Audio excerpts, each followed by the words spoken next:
Friends, దేవుడి విగ్రహాలు ఉంటాయి కదా, విగ్రహాలకి దండలు గుచ్చుకోవచ్చు ఫ్రెండ్స్. ఇట్లా ఇంట్లో ఏమైనా పూసలు ఉంటే ఇలా ట్రై చేయండి.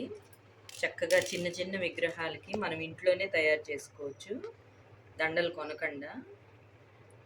నాకు ఇంట్లో ఈ పూసలు ఉన్నాయి, అందుకని నేను ఇలా గుచ్చుకుంటున్నాను. ఇదిగోండి, ఆల్రెడీ చేశాను నేను దండలు.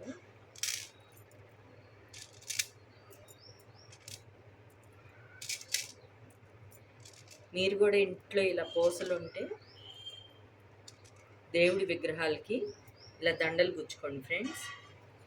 ఇవి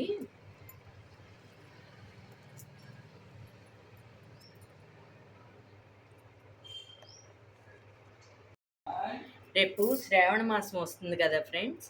శ్రావణ మాసంకి చక్కగా దేవుడి విగ్రహాలకి ఇలా దండలు చేసుకొని వేసుకోవచ్చు, చాలా బాగుంటాయి. ఈ టిప్ కనుక మీకు నచ్చితే, నా వీడియో నచ్చితే లైక్ చేయండి, షేర్ చేయండి, కామెంట్ చేయండి ఫ్రెండ్స్. బాయ్.